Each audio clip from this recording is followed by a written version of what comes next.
आशा करता हूं आप सब बहुत अच्छे होंगे। मेरा नाम है सिद्धांत अग्निहोत्री। स्टडी ग्लोस पे आपका बहुत बहुत स्वागत है। दोस्तों, अली खौमेनी को मार दिया गया है। ऑपरेशन एपिक फ्यूरी अमेरिका कह रहा है, ऑपरेशन रोरिंग लायन इजराइल कह रहा है। बट बड़ी न्यूज़ ये है कि भाई रुहुल्लाह खौमेनी के बाद जो मेन लीडर थे, जो सुप्रीम लीडर थे आयतुल्ला अली खौमेनी, उनको जान से मार दिया गया। उनके पूरे परिवार को मार दिया गया। कोई नहीं बचा है। मसूद पाज़ेशकियां अलाइव है। अब अगले लीडर कौन होंगे, हम एक एक करके बात करेंगे, सारी अपडेट्स देखेंगे। तबाही मच गई है पूरी दुनिया में। बहुत लोग बोल रहे थे भारत पर असर पड़ेगा। नहीं, भारत पर असर नहीं पड़ेगा। चाहे स्ट्रेट ऑफ हॉर्मुज़ ब्लॉक हो जाए, भारत ने अपने ऑयल बास्केट को डाइवर्सिफाई किया हुआ है। ठीक है, हमारे पास 40 देश है जिनसे अभी हम तेल ले रहे हैं और भारत के पास अच्छे खासे ऑयल रिजर्व्स पड़े हैं। हमने तेल एडवांस में ही लेके रखा हुआ है, अच्छा खासा रखा हुआ है, चिंता की बात नहीं है। इनफैक्ट ये ब्लेसिंग इन डिस्गाइज हो सकती है, क्योंकि देखिए अभी तक सुप्रीम लीडर थे। भारत और ईरान के रिश्ते बहुत अच्छे हैं, वहां के लोग बहुत अच्छे हैं, मैं कई बार बता चुका हूं। ठीक है, अब प्रॉब्लम क्या है? प्रॉब्लम यह है कि अभी तक अमेरिका ने ईरान पर सैंक्शंस लगाए थे। अब ये सैंक्शंस हटा लेगा अमेरिका। अगर ईरान अमेरिका के हिसाब से चलता है, उससे सीधा फायदा जो है वो भारत को होगा। चाबहार पोर्ट पर भी हमला हुआ, लेकिन अब वही बात है कि जब अमेरिका स्क्रूटनी करेगा तो प्रॉब्लम हो सकती है। लेकिन फिर भी कि जो बिजनेस हम ईरान से नहीं करते थे वो हम कर सकते हैं। तो बहुत फायदे भी हैं, बहुत नुकसान भी हैं। एक एक करके हम देखेंगे। अली खौमेनी के बारे में देखेंगे।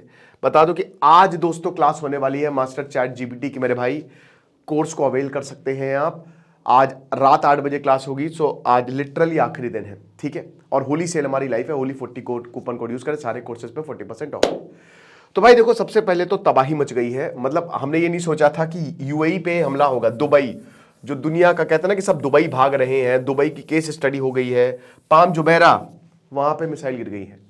पाम जुबैरा पे मिसाइल गिर गई है और ईरान ने तो बोला कि अभी तो सिर्फ शुरुआत है। लेकिन दोस्तों, सबसे बड़ी बात यह है कि ईरान के सुप्रीम लीडर अली खौमेनी को मार दिया गया है। ठीक है ना। अब अली खौमेनी को मार दिया गया तो इसका मतलब कौन सत्ता संभालेगा? लेकिन खौमेनी इज डेड। अब ईरान की सत्ता किसके पास आएगी? आईआरजीसी के नए कमांडर इन चीफ आ गए हैं। इनका जो पहला मकसद था कि सारे बड़े लीडर्स को मारो।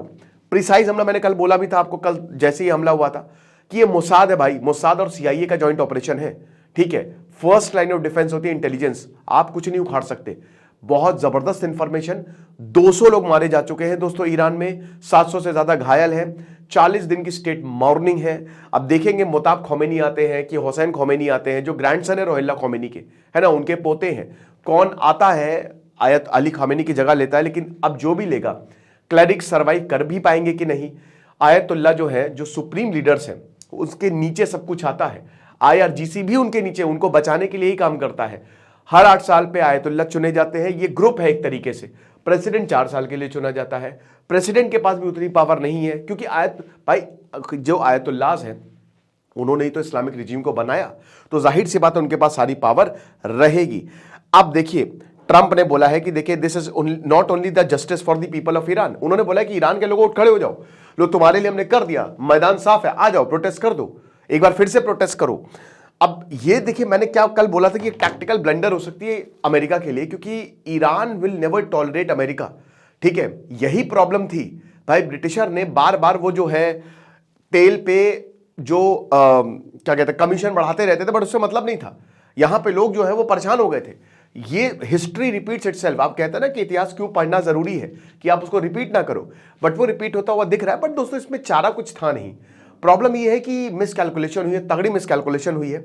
ईरान की उतनी गलती नहीं है। देखिए, डोनाल्ड ट्रंप ने, उनको पता है कि उनके सामने मिड टर्म इलेक्शन खड़े हैं, डॉलर पर खतरा आता जा रहा था।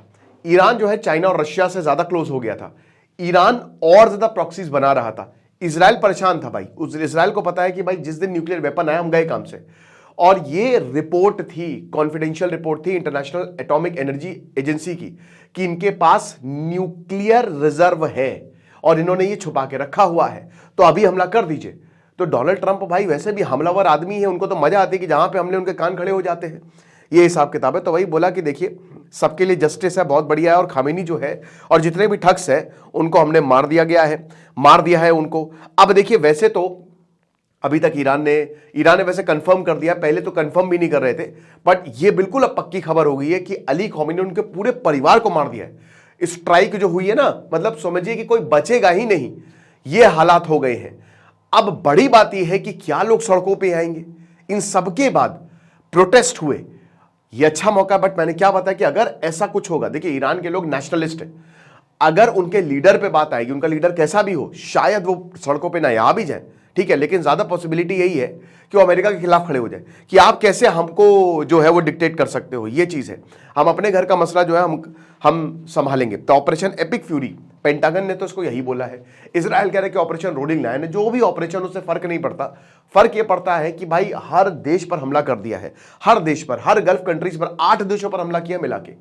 और ईरान, ये अभी तो 2000 किलोमीटर की बैलिस्टिक मिसाइल, ईरान ने बोला कि अभी असली तो हमारे पास बाकी है।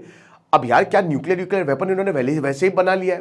क्या पूरी दुनिया को इन्होंने बताया नहीं, छुपा के रखा है? We don't no.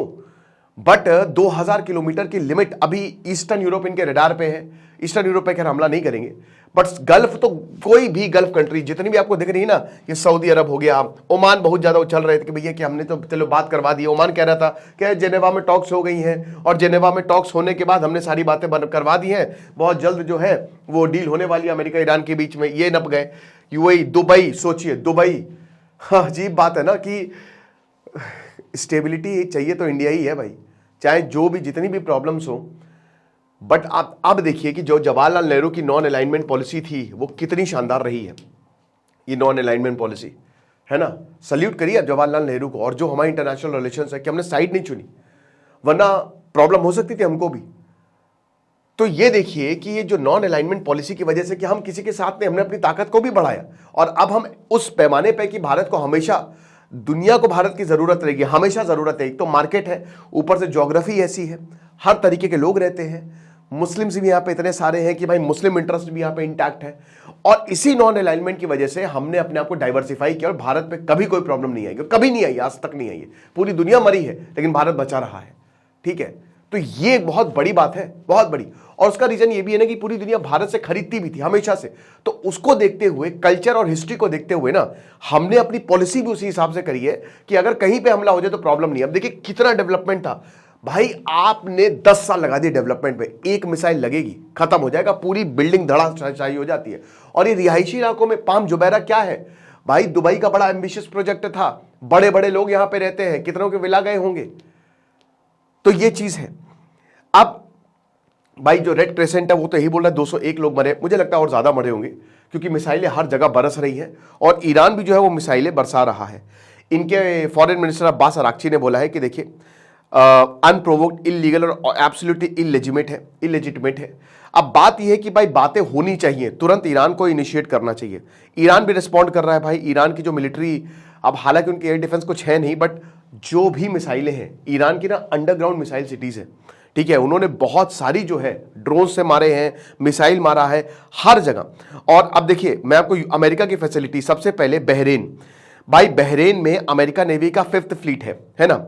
इसमें गल्फ, रेड सी, अरेबियन सी और पार्ट्स ऑफ इंडियन ओशन है। यहां पे अमेरिका का 5th फ्लीट जो है वो बैठा हुआ है, यहां पे हमला कर सकते हैं। अगर ईरान ने अमेरिका के एयरक्राफ्ट कैरियर को डुबा दिया, ये बहुत बड़ी बात हो जाएगी। कतर की बात करते हैं तो कतर में अल उदैद एयरबेस है, ठीक है, हालांकि दोहा के दूर है, दोहा से थोड़ा सा दूर है, दोहा के पास नहीं है।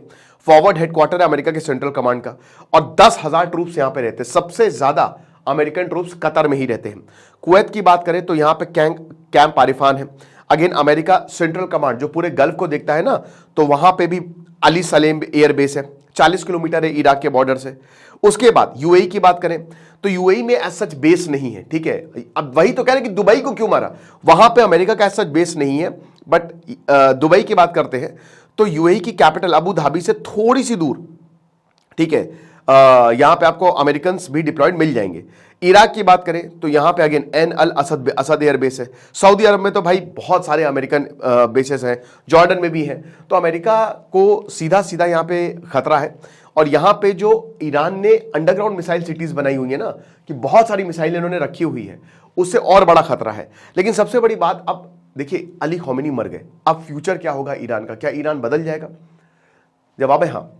देखिए अमेरिका तब तक हमला करेगा जब तक ईरान टेबल पे नहीं आता, और ईरान भी हमला करेगा क्योंकि उसके पास अब डू और डाई है। ईरान की लीडरशिप जो है वो अब अमेरिका के हिसाब से चलेगी, ये बात सच है। या तो वो सरवाइव कर जाएंगे, ईरान के पास अभी उतनी ताकत नहीं है कि वो अमेरिका इजराइल से निपट सके। तो अगर ऐसा होता है, हालांकि अमेरिकन एयर डिफेंस सिस्टम बहुत ज्यादा इफेक्टिव साबित नहीं हुए, तो अगर ऐसा होता है तो भाई ईरान का फिर अस्तित्व खतरे में आ जाएगा। और Iran is forced to surrender, Iran को सरेंडर करना पड़ेगा, ठीक है, और ये टेबल पे आएंगे। अब उस केस में जो एक्सपर्ट्स कहते हैं सबसे ज्यादा पॉसिबिलिटी है कि मिलिट्री जो है वो कमान संभालेगी।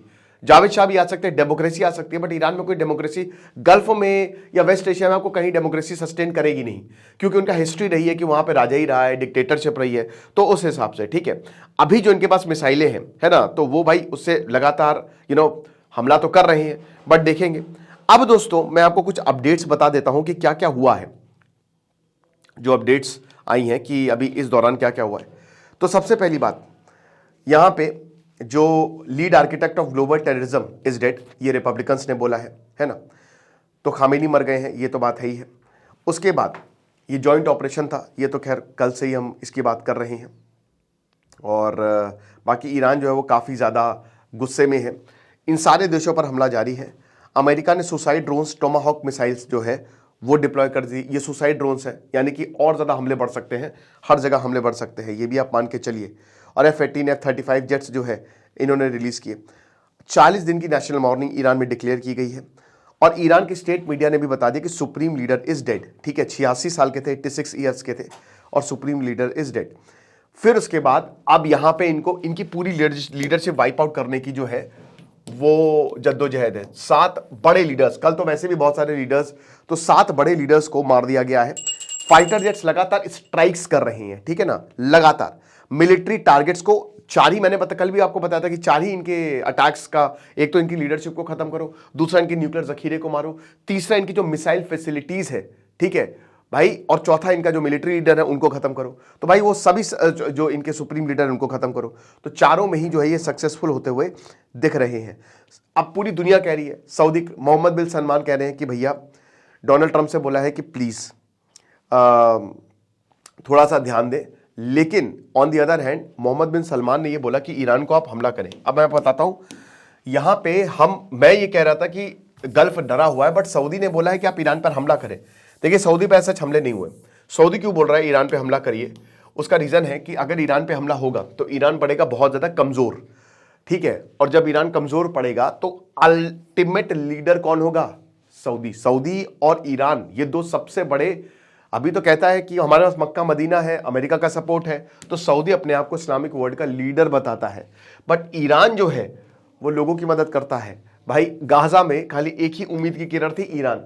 तो अगर इफ ईरान विल फॉल तो सऊदी ही तो जीतेगा। तो यहां पे बताया जा रहा है कि जो सऊदी के क्राउन प्रिंस हैं उन्होंने डोनाल्ड ट्रंप से ये रिक्वेस्ट की थी कि आप जो है ईरान पर हमला कर दीजिए, ठीक है।